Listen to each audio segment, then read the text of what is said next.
बड़ा पैगाम परमेश्वर हमारे लिए लेकर आए थे। प्रभु ने कहा स्वर्ग का राज्य, अपने पापों से मन फिराओ क्योंकि स्वर्ग का राज्य निकट है। हालेलुया। यीशु मसीह सिर्फ लोगों को चंगा करने नहीं आए, सिर्फ दुष्ट आत्माओं को निकालने नहीं आए, लेकिन प्रभु यीशु मसीह दुष्ट आत्माएं हमारे जीवन में क्यों हैं, बीमारियां क्यों हैं, कर्जे क्यों हैं, उसकी जो जड़ है पाप, उसको मिटाने के लिए हमारे जीवन से प्रभु यीशु मसीह इस दुनिया में आए। हालेलुया। तो सबसे पहले परमेश्वर को जानना कि प्रभु क्यों आया और किस लिए मेरे जीवन में। जब तक आप प्रभु को जानेंगे नहीं तब तक आप उससे पा नहीं सकते। हालेलुया। यीशु ने कहा मन फिराओ, स्वर्ग का राज्य निकट है। वो जगह जगह प्रचार करता गया, परमेश्वर के राज्य के बारे में बताता था। और उसके बाद यीशु के चेले भी यही प्रचार करते थे कि अपने पापों से मन फिराओ क्योंकि स्वर्ग का राज्य निकट है। और यूहन्ना बपतिस्मा दाता जो यीशु से पहले था वो भी यही प्रचार करता था, मन फिराओ क्योंकि स्वर्ग का राज्य निकट है। जितने भी प्रभु के चेले, जितने भी खुद यीशु मसीह और यूहन्ना बपतिस्मा दाता, पौलुस, पतरस, जितने भी खुदा के दास, खुदा के सेवक, उसके बाद भी यही चीज़ें बताते थे कि परमेश्वर का राज्य निकट है, प्रभु का राज्य निकट है और हम अपने पापों से मन फिराएं। पाप क्या है? हाँ, आज बहुत सारे लोग, पाप क्या है, कैसे मन फिराना है ना। सबसे पहले तो पाप क्या है? पाप वो है जो परमेश्वर नहीं चाहता कि तुम करो, फिर भी तुम वो चीज़ों को करते हो, ये पाप है। और दूसरी चीज, परमेश्वर जिन चीज़ों को कहता है करने के लिए और तुम उन चीज़ों को नहीं करते, उन बातों को नहीं मानते, ये भी पाप है। हालेलुया। पाप जो परमेश्वर का वचन कहता है कि नहीं करना हमने और फिर भी हम करते हैं, ये पाप है।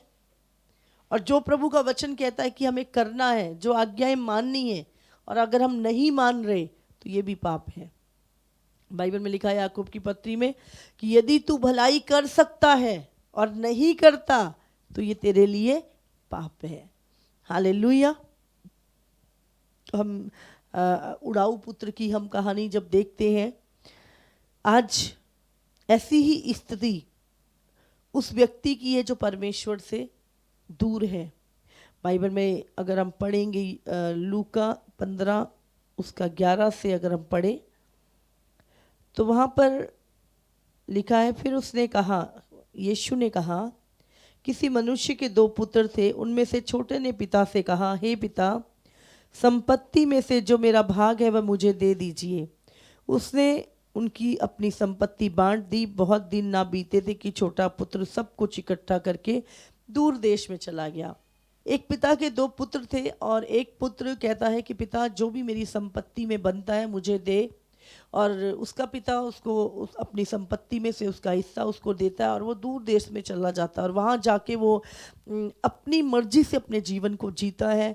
वो नशे करता है, वो व्यभिचार करता है, वो बहुत सारी वेश्याओं के पास जाता है और बहुत अपनी ऐश करता अपने जीवन में। और जब उसका सारा धन समाप्त हो जाता है तब वो किसी भी काबिल नहीं रहता और वो नौकरी मांगने जाता, उसको नौकरी नहीं मिलती। और एक जगह जहाँ पे बाइबल कहती है सूअर चराने की नौकरी उसको मिलती है।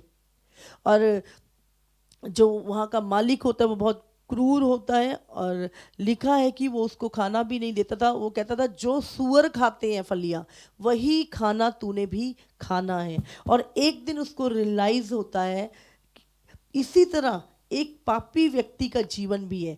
और अगर हम इसका 17 पढ़ें तो वहाँ पर लिखा है, जब वह अपने आप में आया, जब वो अपने आपे में आया, है ना। पाप क्या है? इंसान को अपने आपे में नहीं आना तो उसका दिमाग खराब कर देते हैं। बहुत धन इंसान का दिमाग खराब कर देता है, बहुत पैसा, बहुत शोहरत, बहुत चीज़ें जो है ना, जब इंसान अपनी अभिलाषाओं में खोया होता है उसको कोई कितना भी समझाए वो कहता है तुम पागल हो, तुम्हें क्या पता है जिंदगी क्या है है ना, वो बहुत अपने आप को कुछ समझता है। और लिखा है जब वो अपने आपे में आया, जब होश आया, अरे सब खत्म हो गया, जब नशा उतरा उसका, जब पाप से उसको रियलाइज हुआ, जब वो अपने आपे में आया, तब कहने लगा, मेरे पिता के कितने ही मजदूरों को भोजन से अधिक रोटी मिलती है हाँ और मैं यहाँ भूखा मर रहा हूँ। हाँ, उसको जब वो अपने आपे में आया तब कहने लगा कि मेरे पिता के कितने ही मजदूरों को भोजन से अधिक रोटी मिलती है और मैं यहाँ पर भूखा मर रहा हूँ, है ना।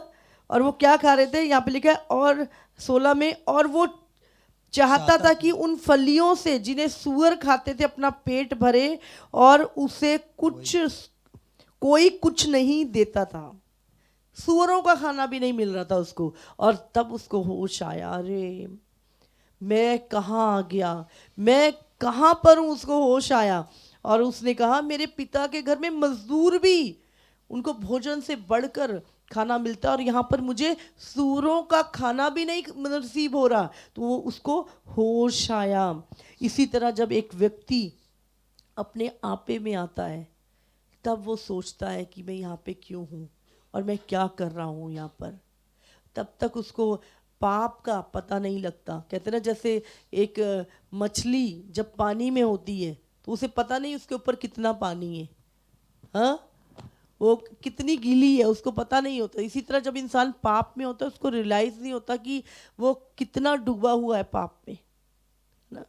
तो यहाँ पे लिखा है और वो उठकर अपने पिता के पास, उसने कहा मैं उठकर अपने पिता के पास जाऊंगा और उससे कहूंगा कि पिताजी, मैंने स्वर्ग के विरोध में और तेरी दृष्टि में पाप किया है, अब इस योग्य नहीं रहा कि तेरा पुत्र कहलाऊं, मुझे अपने एक मजदूर के समान रख ले। हालेलुया। हालेलुया। यहाँ पे ये बेटा था, सब कुछ उसका था, और लेकिन यहाँ पर जब उसको रियलाइज हुआ तो उसने कहा अब मैं अपने पिता के पास जाऊंगा और उससे कहूंगा कि मैंने स्वर्ग के परमेश्वर के विरोध में पाप किया है। हे पिता, पिता नहीं बोला, मुझे एक मजदूर ही रख ले। हालेलुया। आज एक पापी की दशा ऐसी ही है। जब तक इंसान अपने आपे में नहीं आता, जब तक वो बैठ के सोचता नहीं है कि मैं क्या कर रहा हूँ, है ना, तब तक वो परमेश्वर के पास वापस नहीं आता। इसलिए यीशु ने कहा मन फिराओ, किससे, अपने पापों से मन फिराओ और परमेश्वर की ओर लौट आओ, प्रभु की ओर लौट आओ। ये उड़ाऊ पुत्र पाप में था, नशों में था, वेश्यावृत्ति में था, लेकिन बाइबल में लिखा है कि जब उसको अपने आपे में आया, उसको होश आया कि मेरा पिता, हाँ, मेरे पास क्या था और मैंने क्या खो दिया, अपने रिश्ते, अपना प्रेम, मैंने परमेश्वर, अपने पिता का दिल दुखाया, मैंने परमेश्वर का दिल दुखाया। उसके बाद वो कहता मैं अब अपने पिता के पास लौट जाऊंगा। और यही एक निर्णय जब हम लेते हैं कि नहीं, मुझे पिता चाहिए, मैं अपने परमेश्वर पिता के पास लौट जाऊंगा, नहीं आज से मैं अपने परमेश्वर को दुख नहीं दूंगा, आज से मैं उसके विरोध में काम नहीं करूंगा, जो बातें मेरे परमेश्वर पिता को पसंद नहीं है मैं नहीं करूंगा। और फिर उड़ाऊ पुत्र क्या करता है, वो अपने पिता के पास लौट जाता है। और जब वो उठकर अपने पिता के पास चला, वह अभी दूर ही था कि उसके पिता ने उसे देखकर तरस खाया और दौड़कर उसे गले लगाया और बहुत चूमा। पुत्र ने उससे कहा, पिताजी, मैंने स्वर्ग के विरोध में और तेरी दृष्टि में पाप किया है और अब इस योग्य नहीं रहा कि तेरा पुत्र कहलाऊं। परंतु पिता ने उससे अपने दासों से कहा, झट अच्छे से अच्छा वस्त्र निकालकर उसे पहनाओ और उसके हाथ में अंगूठी और पांव में जूतियां पहनाओ और पला हुआ बछड़ा लाकर अंगूठी और पाँव में जूतियां पहनाओ। यहाँ पर हम देखते हैं कि जो खोए हुए अधिकार थे उसके, है ना, अंगूठी और परमेश्वर कहता है कि वो अधिकारों को दर्शाते हैं।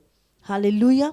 और उसके पिता ने उसका विरोध नहीं किया, उसके पिता ने उसको सजा नहीं दी, लेकिन उसके पिता ने जब वो आया, ऐसे ही आज हमारा परमेश्वर हमारा पिता, स्वर्गीय पिता हमारे लिए तरसता है जब हम पाप में होते हैं, है ना। वो दुखी है हमारे लिए और वो चाहता है, तभी तो उसने यीशु मसीह को भेजा स्वर्ग से। उसने कहा जा लोगों को बताओ, अपने पापों से मन फिराओ और पिता के पास लौट आओ। पिता के पास तुम्हारे लिए बहुत कुछ है। तुम आज जैसा जीवन जी रहे हो, परमेश्वर पिता के पास बहुत कुछ है तुम्हारे लिए। और उसने जब वो पुत्र लौट कर आया, पिता ने उसे चूमा, उसे गले लगाया, उसे नए वस्त्र पहनाए, अंगूठियां पहनाई, नए जूते पहनाए उसको परमेश्वर ने। आप समझ रहे हैं, पिता का प्रेम ऐसा है। जब हम परमेश्वर के पास आते हैं, लौटते हैं प्रभु के पास, अपने पापों से मन फिराते हैं, तो परमेश्वर हमें दुत्कारता नहीं, सजा नहीं देखता। परमेश्वर धर्मियों के लिए नहीं, वो पापियों के लिए आया है। और आज वो चाहता है कि हम अपने पापों से मन फिराएं। जो पाप हमने किए हैं आज हम उनको मान लें, है ना। उसने कहा मैं अपने पिता के पास वापस जाऊंगा। आज हमें यहाँ सचमुच कहना है, मैं अपने पिता कैसे जाएंगे? उन पापों को छोड़कर, उन बुराइयों को छोड़कर, अपने पुराने लाइफ को छोड़कर हम पिता के पास जाएंगे और वो करेंगे जो पिता चाहता है, वो करेंगे जो पिता की इच्छा है, वो करेंगे जो प्रभु का वचन कहता है। Hallelujah, hallelujah. पाप क्या है? पिता की मर्जी के खिलाफ वो क्या कर रहा था? वो काम कर रहा था जो उसका पिता नहीं चाहता था। आज हम अपनी लाइफ को चेक करें कि हम क्या कर रहे हैं। क्या हम वचन में जो बातें लिखी हैं, जो आज्ञा लिखी है, क्या हम उसको तोड़ रहे हैं? क्या परमेश्वर ने कहा व्यभिचार ना कर और मैं व्यभिचार में हूं? प्रभु कहता है नशा मत करना, हम नशे में हैं। प्रभु कहता है झूठ मत बोल, हम झूठ बोल रहे। प्रभु कहता है, प्रभु की जो आज्ञाएं हम प्रतिदिन अगर हम उनको तोड़ रहे हैं तो हम पिता के विरुद्ध काम कर रहे हैं।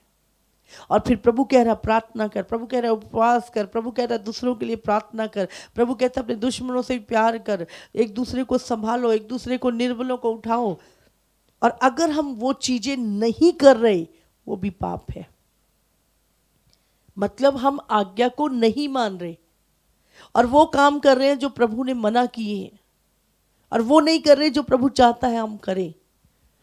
हम कैसे अपने आप को एक अच्छा विश्वासी कह सकते हैं? हम कैसे कह सकते हैं कि हम उड़ाऊ पुत्र नहीं हैं? आज भी बहुत सारे उड़ाऊ पुत्र हैं। आज हमें वापस आना है और पिता से माफी मांगे और कहना है प्रभु मैंने तेरे विरोध में और स्वर्ग के विरोध में पाप किया है। लौट आए अपने परमेश्वर पिता के पास। वो आपसे प्रेम करता है। वो कहता है चाहे तेरे पाप लाल और अर्गमानी रंग के क्यों नहीं है, वो तुझे अपने लहू से धो के हिम के समान सफेद कर देगा। हालेलुया। आज प्रभु चाहता है कि हम उसके प्रेम में बने रहें। कितने लोग समझ रहे हैं आज? तो अगर आप एक विश्वासी हैं तो आप कहेंगे वो करेंगे जो प्रभु की इच्छा है, और वो कभी नहीं करेंगे जो पिता ने मना किया है। वो कहता है किसी पे दोष ना लगाओ। हाँ, परमेश्वर कहता है अपने शत्रुओं के लिए भी प्रार्थना करो।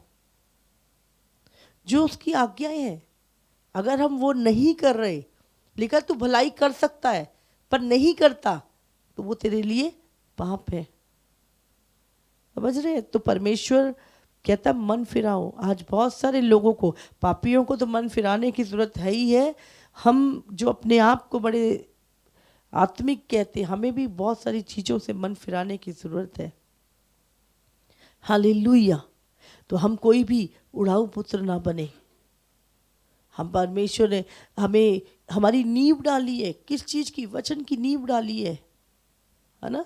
जो नींव एक बार पड़ चुकी है, वो नींव प्रभु का वचन, वो नींव यीशु मसीह है। हमारे जीवन का आधार यीशु मसीह है। हमारा जीवन यीशु मसीह है। हमारा जीवन वचन है ना। हमारी नींव, बाइबल में लिखा है कि हम अब सिद्धता में बढ़ते जाएं। हमने यीशु पर विश्वास किया, अपने पापों से मन फिराया, बपतिस्मा लिया, हमारे लिए प्रार्थना हुई, हम अन्य आत्मा के वरदानों से भरे, पवित्र आत्मा हमारे जीवन में आया। और अब हमें क्या करना है? हमें सिद्धता में बढ़ना है। और क्या? और कौन सी दौड़ में है अब हम? यही तो एक मसीह जीवन है, यही तो एक मसीह जीवन का आधार है।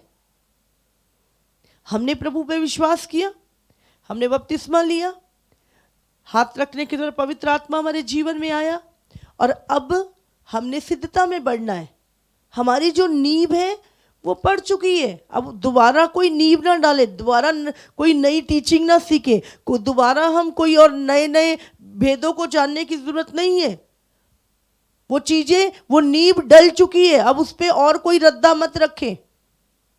और हमारी नींव यीशु मसीह है। अजय आज क्या हो रहा है, ये प्रभु ने खुद बोला, उसकी नींव, हमारी नींव जो है वो यीशु मसीह है। प्रभु कहता है क्या ही धन्य है वो जिसने अपना घर चट्टान पे बनाया हो। कौन सी चट्टान? वचन की चट्टान। और बहुत सारे लोग, एक वचन इब्रानियों में अगर हम पढ़ें, इसलिए आओ मसीह की शिक्षा के आरंभ की बातों को छोड़कर हम सिद्धता की ओर आगे बढ़ते जाएं और मरे हुए कामों से मन फिराने और परमेश्वर पर विश्वास करने और बपतिस्मे और हाथ रखने और मरे हुओं के जी उठने और अंतिम न्याय की शिक्षा रूपी नींव फिर से ना डालें। यदि परमेश्वर चाहे तो हम यही करेंगे, क्योंकि जिन्होंने एक बार ज्योति पाई है और जो स्वर्गीय वरदान का स्वाद चख चुके हैं और पवित्र आत्मा के भागी हो गए हैं और परमेश्वर के उत्तम वचन का और आने वाले युग की सामर्थ का स्वाद चख चुके हैं, यदि वे भटक जाएं तो उन्हें मन फिराव के लिए फिर नया बनाना अनहोना है, क्योंकि वे परमेश्वर के पुत्र को अपने लिए फिर क्रूस पर चढ़ाते हैं और प्रगट में उस पर कलंक लगाते हैं। हालेलुया। तो बहुत सारे लोग, ये सारी चीज़ें क्या है हमारे जीवन में हो चुकी है ना। प्रभु कहता है मरे हुए कामों से मन फिराने, इसलिए आओ मसीह की शिक्षा जो आरंभ की बातों को छोड़कर हमें सिद्धता की ओर आगे बढ़ते जाएं और मरे हुए कामों से मन फिराने और परमेश्वर पर विश्वास। मरे हुए काम है ना, पहले हम क्या करते थे, उद्धार पाने के लिए मरे हुए काम करते थे। हम वो चीज़ें करते थे जो इंसान की बनाई हुई भक्ति थी, इंसान के बनवाए हुए तरीके थे, है ना। नदियों में नहाना, और हमें लगता था किसी विशेष स्थान पर परमेश्वर है शायद, और हम ऐसे ऐसे मरे हुए काम करते थे उद्धार पाने के लिए। हाँ, चींटियों को दाना डाल दिया, कुत्ते को रोटी खिला दी, और हमें लगता था इससे हमारा उद्धार हो जाएगा। तो ये सारे मरे हुए काम थे। ये काम परमेश्वर की नज़र में कोई भी मायने नहीं रखते। ये सब हम अपने उद्धार को पाने के लिए किया करते थे, मरे हुए काम। लेकिन हम इन मरे हुए कामों से हमने मन फिराया और प्रभु पे विश्वास किया, बपतिस्मा लिया, हाँ, हमारे ऊपर हाथ रखा गया, पवित्र आत्मा हमने पाया। और अब क्या है, और अब हमारी आशा क्या है कि हम मुर्दों में से जी उठेंगे। यीशु मसीह का आगमन होगा और हम मरे हुए में से जी उठेंगे और अंतिम न्याय होगा हमारा। और उन चीज़ों पे अब हमने क्या है, अपने आप को निरंतर सिद्धता में लेके जाना है।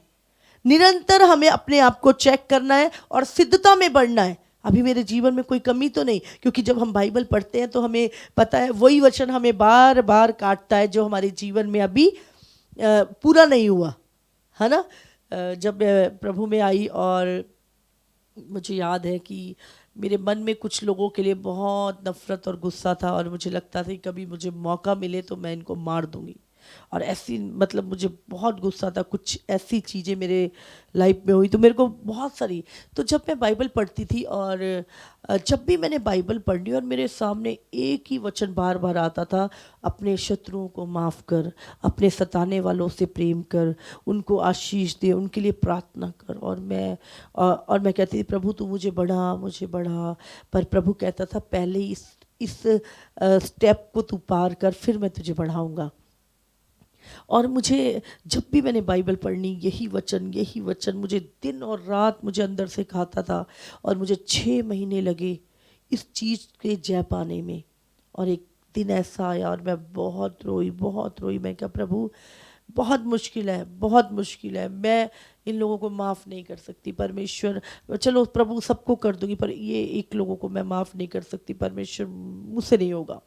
और 6 महीने तक मेरे साथ ये वचन प्रभु बात करता रहा और मुझे ऐसा लग रहा था कि स्टॉप लग गया, मैं मसीह में बढ़ ही नहीं पा रही थी। और जिस दिन मैंने बहुत रोई, मैंने कहा नहीं प्रभु, मैं आपसे बहुत प्यार करती हूँ प्रभु, मैं आपके बिना नहीं रह सकती और सिर्फ आपके प्रेम के कारण प्रभु आज मैं इन लोगों को माफ़ करती हूँ परमेश्वर। और मैंने अपने हृदय से उनको माफ़ किया, उनकी सेवा की, उनसे प्रेम किया और सचमुच मैंने अपने आप को डिलीवर आज़ाद महसूस किया उस दिन। और उसके बाद प्रभु ने मुझे बढ़ाया। फिर थोड़ा सा आगे गए, कुछ होता था, मतलब जब भी मैं बाइबल पढ़ती थी मुझे मेरी गलतियाँ, मेरी चीज़ें मुझे दिखाई देती थी। अच्छा अभी ये है ना, बाइबल कहती है बोलने में उतावले नहीं होना, है ना, क्रोध में धीमा होना है। तो जब भी मैंने बाइबल पढ़नी और मुझसे वही वचन बात करते थे जो मेरी लाइफ में कमी थी, और मैंने उन चीज़ों के ऊपर एक एक करके जय पाई प्रभु से। थोड़ा समय लगा लेकिन मैंने उन चीज़ों को, क्योंकि मेरे मन में वही बातें बार बार जब भी मैं प्रार्थना करती थी, वही चीज़ें जो आज्ञा थी परमेश्वर की, और मैं सोचती रही, मेरे को मेरे अंदर के दाग दिखाई देते थे, मुझे मेरे अंदर की कमियां दिखाई देती थी जब मैं बाइबल पढ़ती थी। वो एक दर्पण है ना, एक शीशे की तरह जब हम बाइबल पढ़ते हैं हमें हमारे गुनाह दिखाई देते हैं और फिर हम प्रभु से कहते हैं कि प्रभु, हाँ हम मान लेते हैं कि प्रभु है कमी, ये हमें इसको, प्रभु मुझे जयवंत कर परमेश्वर, प्रभु आप ही कर सकते हैं प्रभु, और हम मदद मांगते हैं, पवित्र आत्मा हमारी मदद करता है और हम उन चीज़ों पे जयवंत हो जाते हैं। फिर हमारी लाइफ में कोई इस तरह हम धीरे धीरे सिद्धता की ओर बढ़ते जाते हैं और जो बातें स्वभावनीय है, मन भावनीय है सबके सामने, फिर हम वही करते हैं, है ना। फिर हमें एक टाइम आता है जब हमें लगता है कि अरे मैं अगर ऐसा करूँगा तो लोग क्या कहेंगे, मेरे पिता की, स्वर्गीय पिता की निंदा करेंगे लोग, अरे मैं अगर ऐसा करूँगा तो मेरे यीशु मसीह को क्या कहेंगे लोग। तो हम फिर क्या करते हैं, हम प्रभु के लिए परवाह करने लगते हैं कि हमारे पिता की निंदा ना हो, हमारे परमेश्वर पे कोई उंगली ना उठाए, उसके लिए हम दुख भी सह लेते हैं, हम चुप कर जाते हैं, हमें लोग सताते हैं, है ना, तो हम चुप कर जाते हैं, हम कहते हैं नहीं अगर मैं बोलूँगा तो फिर इसमें और मुझ में क्या फ़र्क रहेगा। फिर इस तरह करते करते हम सिद्धता में बढ़ते जाते हैं और यही प्रभु की इच्छा है। यहाँ पे क्या लिखा है कि अब हमें सिद्धता की ओर बढ़ना है, उन बातों को दोबारा नहीं करना, चीज़ों को, हमें पवित्र आत्मा मिल गया, अब हमें सिद्धता की ओर बढ़ना है और यीशु के आगमन के लिए अपने आप को तैयार करना है। और वो जो न्याय, अंतिम न्याय जो होगा, है ना, वो उसकी शिक्षा हमें दूसरों को भी देनी है और हमें उसके लिए तैयार रहना है कि हम जब प्रभु के पास जाएं तो हम सबको, बाइबल में लिखा है, सबको अपने अपने कामों का लेखा प्रभु को देना होगा।